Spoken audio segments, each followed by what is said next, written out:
Garden Basics with Farmer Fred is brought to you by Smart Pots, the original lightweight, long-lasting fabric plant container. It's made in the USA. Visit smartpots.com/Fred for more information and a special discount. That's smartpots.com/Fred.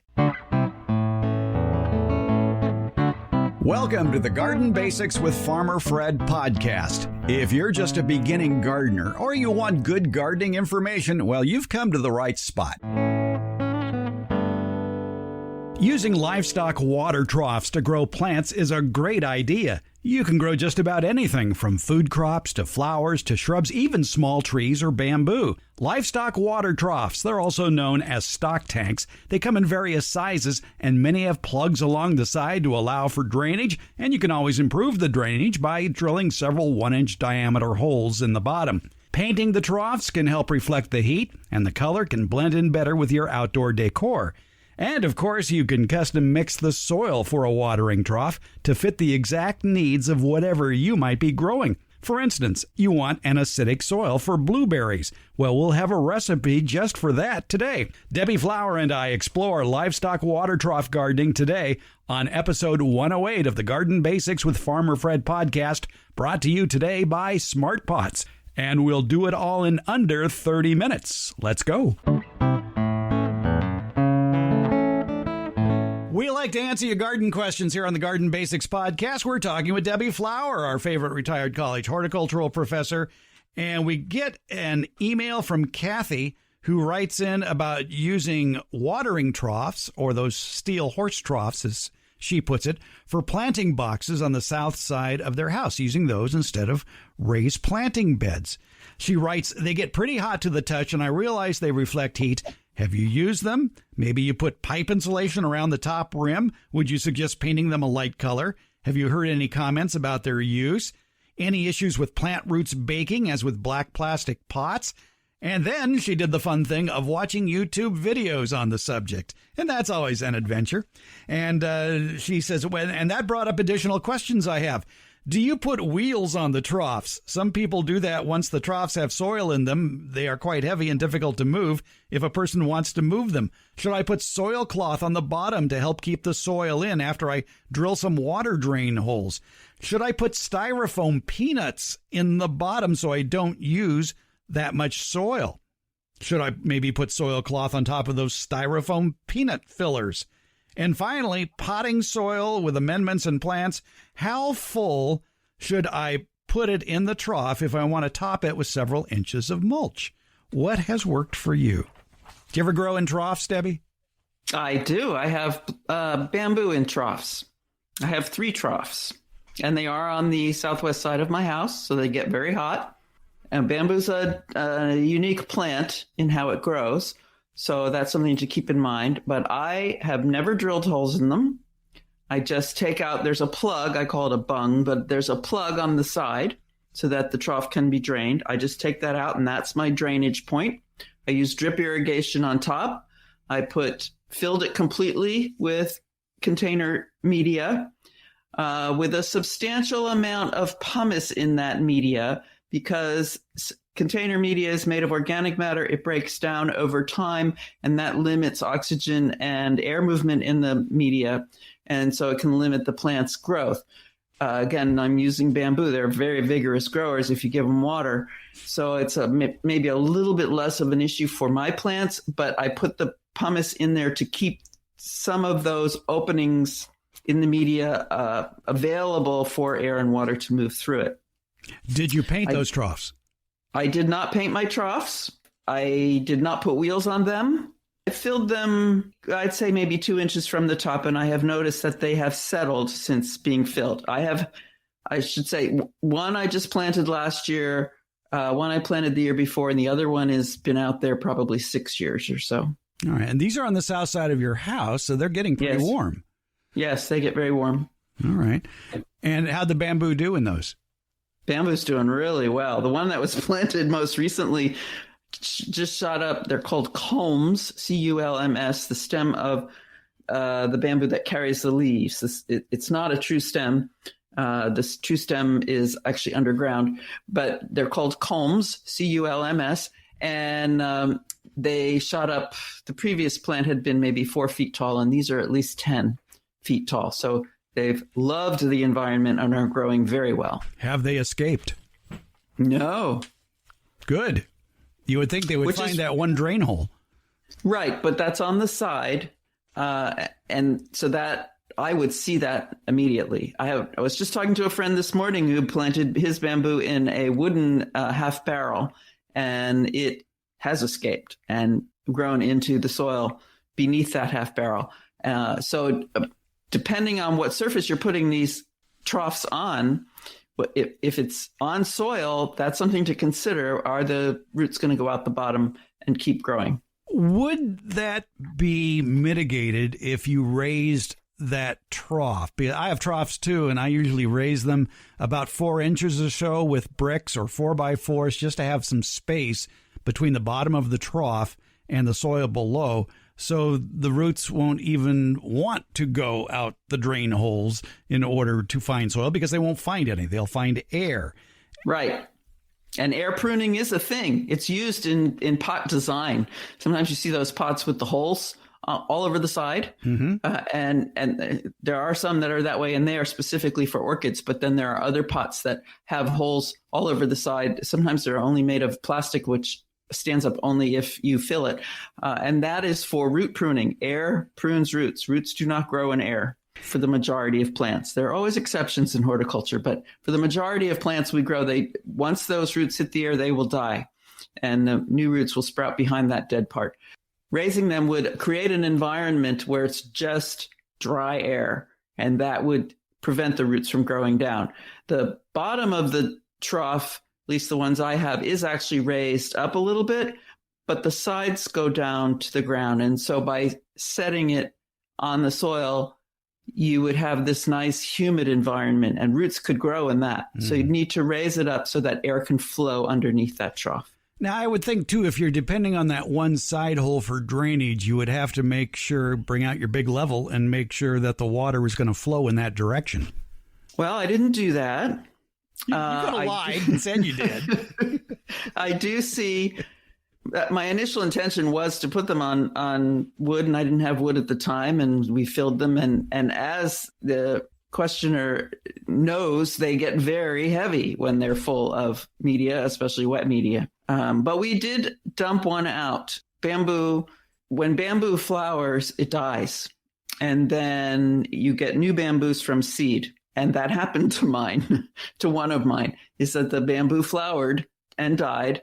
And I got all these strange bamboos from seed, and they were small, and they did not stand upright. They hung over the side of the pot, and it was just not what I wanted. I'm using this trough full of bamboo to create some shade on the house and block a view from the house, and it wasn't doing that job. So we bought a new bamboo and dumped out the trough with the old bamboo in it. Now, in the bamboo case, it's stems and roots of the previous bamboo that had died went all the way to the bottom. In fact, they were concentrated on the bottom of the trough where the most of the moisture built up. So for bamboos, they liked that little wet spot. I use these watering troughs for blueberries because you can better control the soil mix, because blueberries like a very acid soil. So I used my magical blueberry soil mix, which isn't that magical, and everybody knows what it is, I think, by now. It consists of 1/3 peat moss, 1/3 Camellia rhododendron azalea potting mix, and 1/3 small bark, let's call walk-on bark. And mix the three together, throw in a handful of soil sulfur, and you have a pH of 5.5, and the blueberries thrive in that environment. Now, on mine, I did put 1-inch drain holes on the bottom, about 5 of them, and also raised them up, like I said, about 4 inches. And that made it a lot easier to put the drip irrigation tubing, the 1/4-inch tubes, up through one of the holes and drape it over the top until I filled in. And then I had the tubes ready to go and put little sprayers on there, and they lived happily ever after. But I also painted the stainless steel watering troughs. And for that, the best paint to get, go to a tractor supply store or a good ag supply store and get tractor paint and tractor primer. Now, the thing with tractor paint is you're limited to a few colors. There's Kubota orange, there's Ford blue, there's John Deere green, there's International Harvester red. I think there's one more, but I think mine are International Harvester red. Okay. And that did bring down the temperature of where the pots were. So, and it looks nice. It blended in better with the yard as well, because these troughs were 6 feet long by 2 feet wide by 3 feet high. Yes, I've seen your troughs and they do look nice. I did not paint mine. And when you buy a trough, one of mine has a giant logo painted on the side. Like it covers the whole side of the trough. It's only in black, which is okay. And then they all have a sticker on them somewhere that I can't get off. That's in red, white, and blue, I think. So there is some kind of obnoxious. It's not as pretty as just a plain trough might be, or a painted trough would be. Kathy has other questions too that bear asking. One is putting wheels on it. No, it's too heavy. You would want to put, I don't know, motorcycle wheels on it if you're right. The wheels would have to be very big and very strong. Yeah. Yes.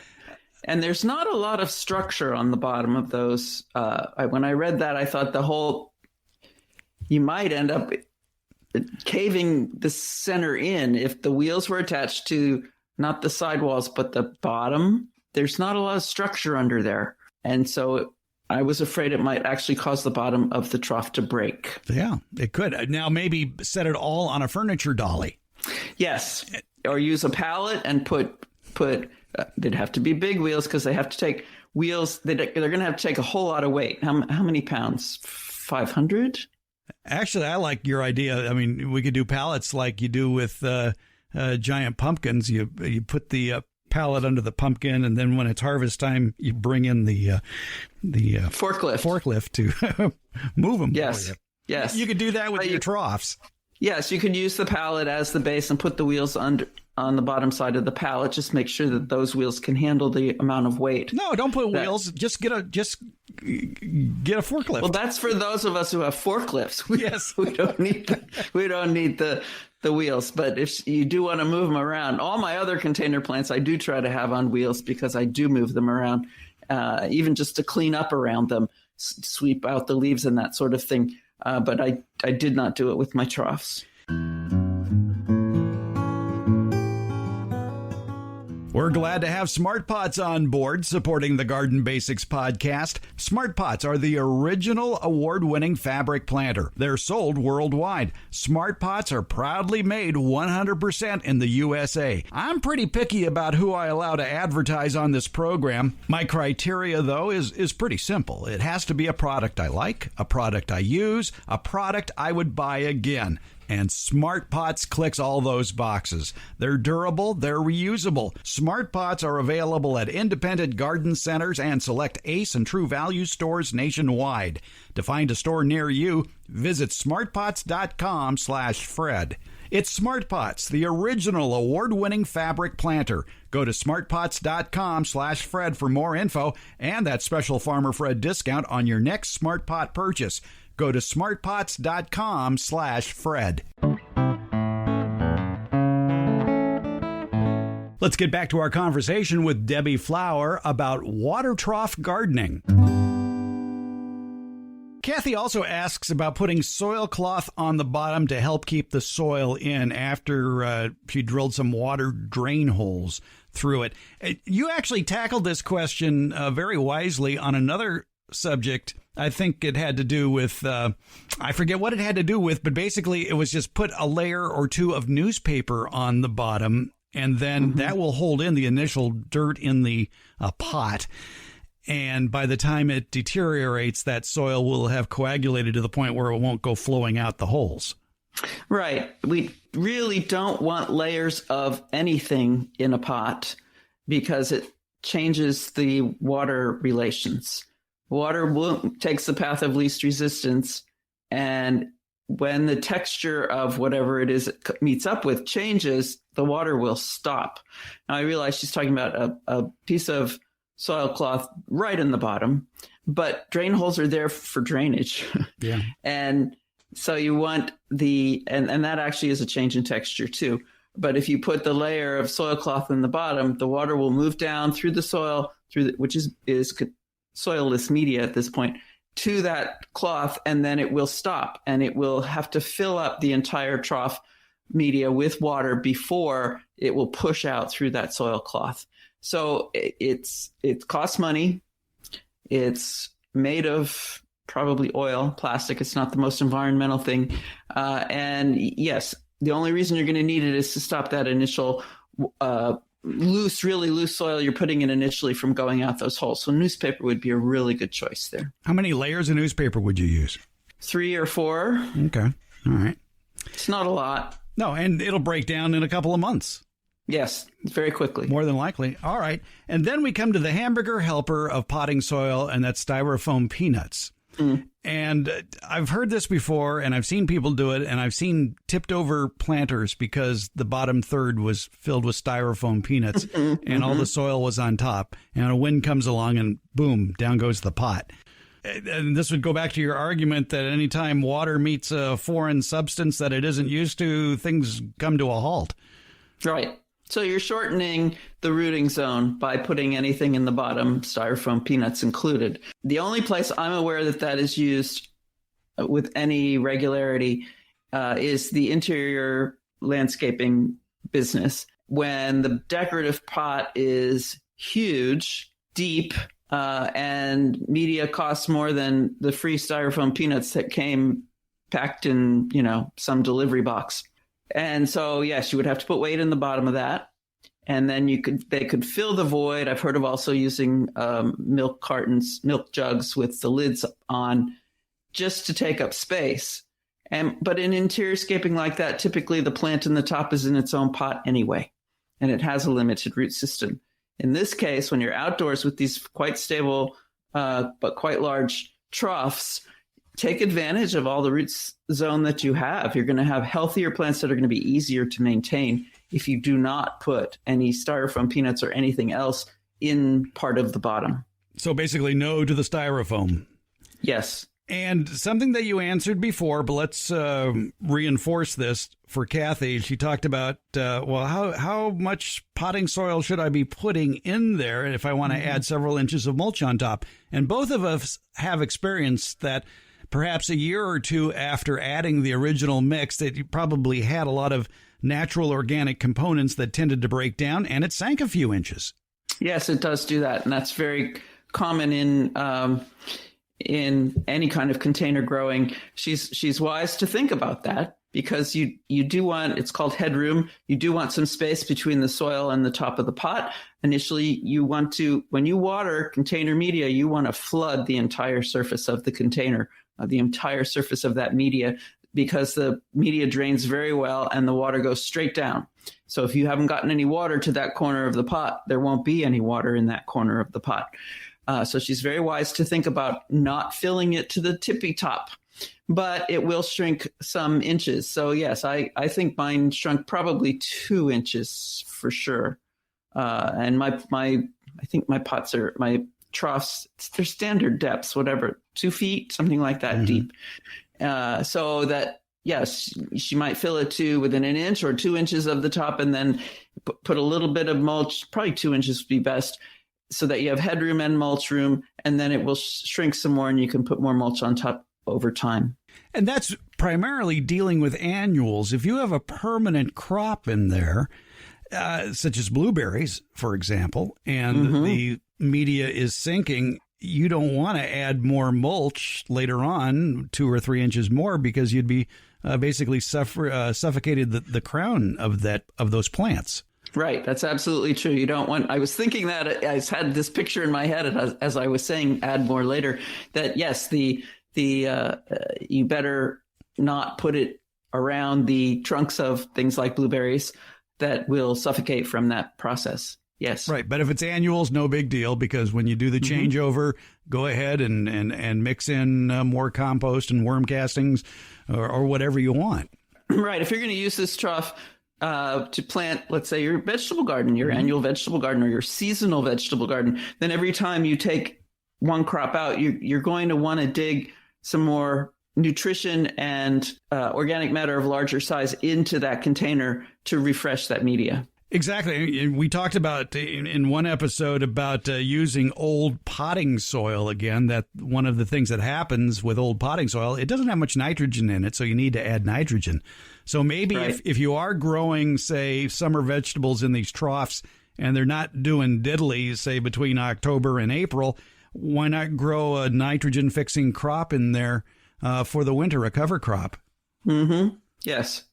So a bean of some sort or a vetch. Vetch is, there have been studies that actually say if you grow a winter cover crop of vetch, or it might be a very late winter, very early spring cover crop, depending on where you live, because it needs some warmth to grow. You can plant your tomatoes right through it and they do very well. Yeah, as long as you don't let it get out of control. Yes, it can take off. Yes. It's a vining plant, yes. Yes.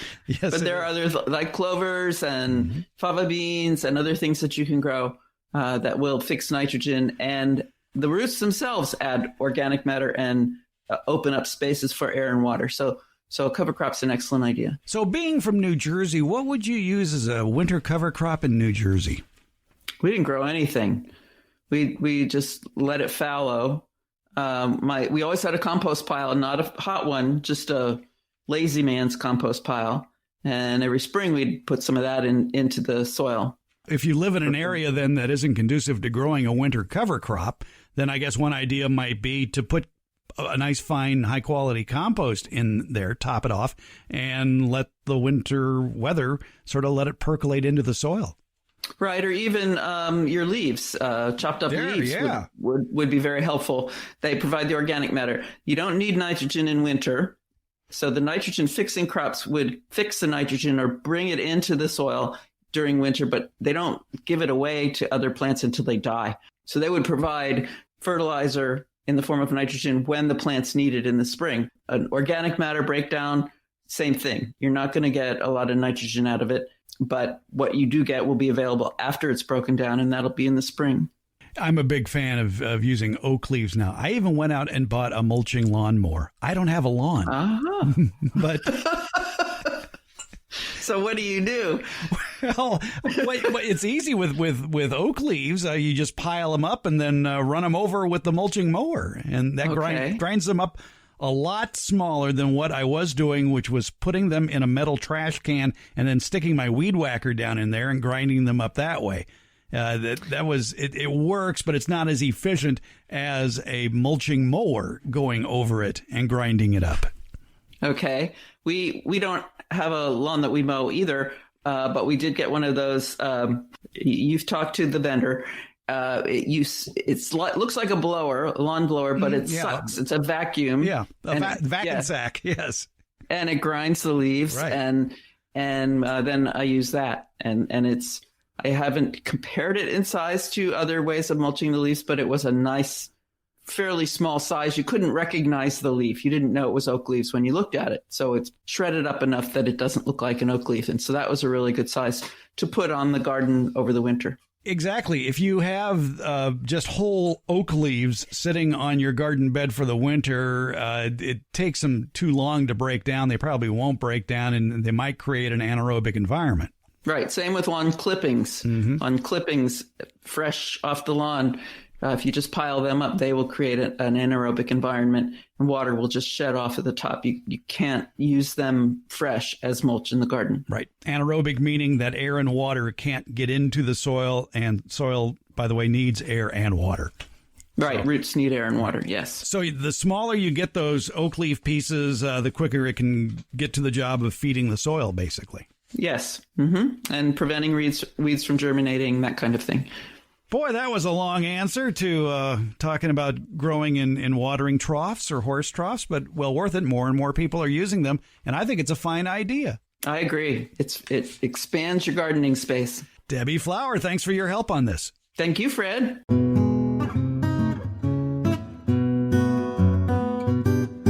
The Garden Basics with Farmer Fred podcast has a lot of information posted at each episode. Transcripts, links to any products or books mentioned during the show, and other helpful links for even more information.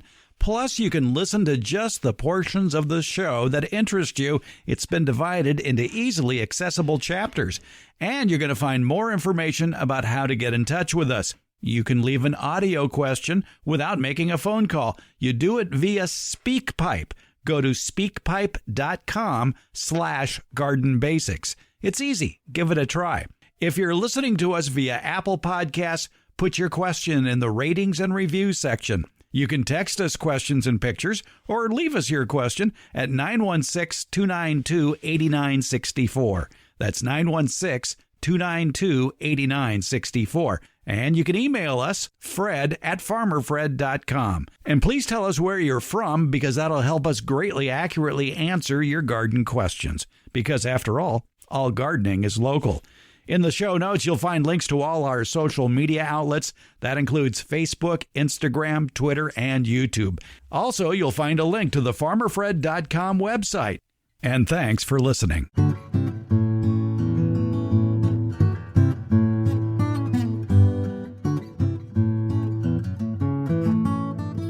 Recently, I was talking about citrus trees with fruit tree expert Ed Livo, and I was mentioning my citrus trees that I have planted on a slope. I thought that was a good idea. He, though, offered some warnings about planting citrus on slopes. I have found I have been having good luck with my row of citrus trees because they're on a slope, so there's no chance of standing water.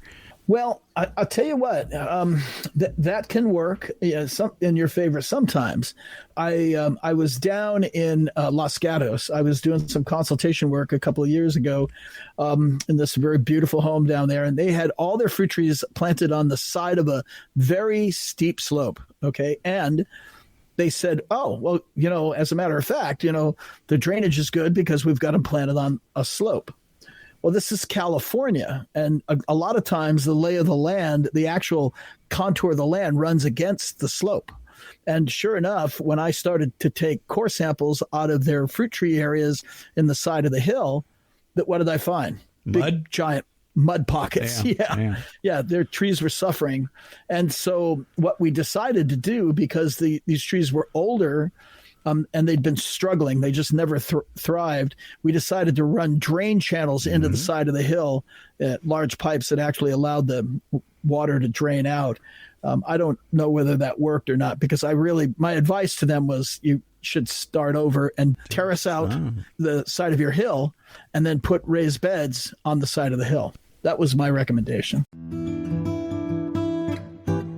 Garden Basics comes out every Tuesday and Friday and is brought to you by Smart Pots. It's available just about anywhere, and that includes Apple Podcasts, iHeartRadio, Spotify, Stitcher, and Google Podcasts. And for Northern California gardeners, it's the Green Acres Garden Podcast with Farmer Fred. It's available also wherever you get your podcasts. Thank you for listening, subscribing, and leaving comments. And thanks for listening.